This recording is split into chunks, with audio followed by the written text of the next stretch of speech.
Lanjutan dari cerita flying victim tadi adalah ketika orang ingin ditolong, minta pertolongan dengan cara memfitnah-fitnah yang lain, itu adalah pekerjaan sia-sia, karena kebenaran selalu datang pada waktu yang tepat.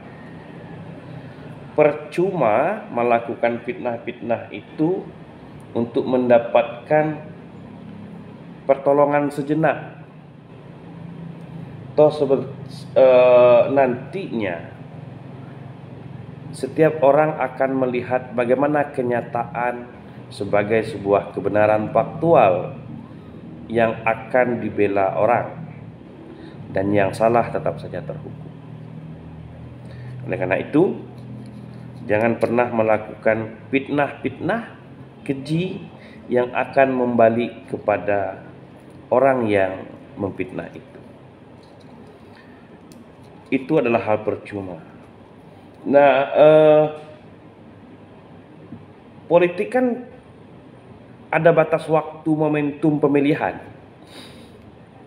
Biasanya sebagai sebuah permainan seni kekuasaan, fitnah dilakukan juga, tapi menjelang setelah pemilihan, setelah itu mereka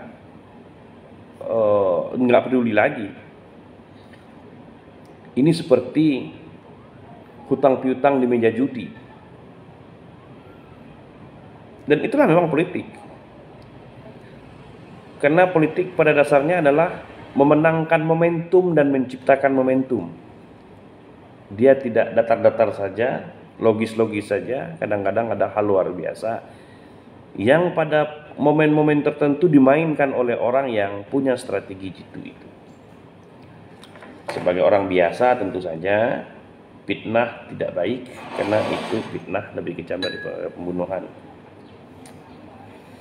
Orang yang memulai kerja dengan fitnah biasanya tidak berakhir dengan baik.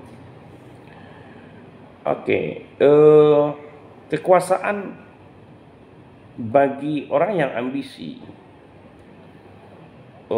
seperti pemain judi yang ingin menang dalam setiap permainan. Apakah politik itu berjudi? Bisa juga dikatakan begitu, tetapi pada ilmu politik tidak. Ilmu politik dan komunikasi politik mengkajinya bahwa politik adalah seni untuk mencapai kekuasaan agar bisa menunaikan kebajikan yang bermanfaat bagi semua orang.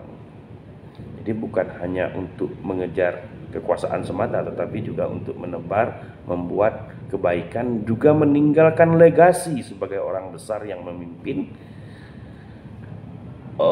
Dia dipertimbangkan untuk dikenang, ditulis sebagai salah seorang tokoh yang ribuan tahun akan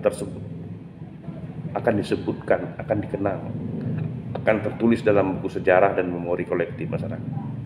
Banyak pemimpin yang tidak disebutkan karena tidak punya sejarah, karena tidak layak disebut, karena tidak layak dikenang. Kita punya harapan bahwa siapapun yang menjadi terpilih dalam arena capres, pileg, ada legasi, ada warisan yang selalu kelihatan, yang selalu dikenang, tak dilupakan oleh masyarakat. Itulah yang paling penting.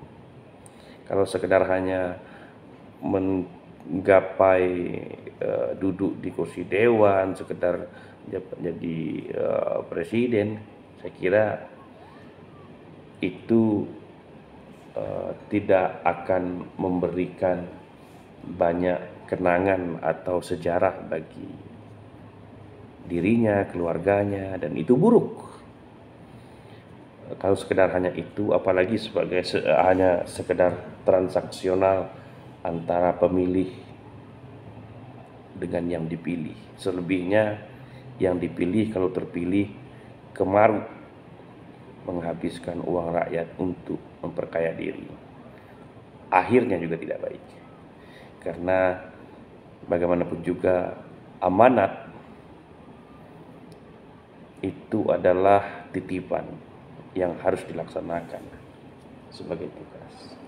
Kalau tidak melaksanakan amanat, ya berarti melanggar amanat, wan prestasi, dan itu akan berakibat buruk pada diri seseorang. Oke.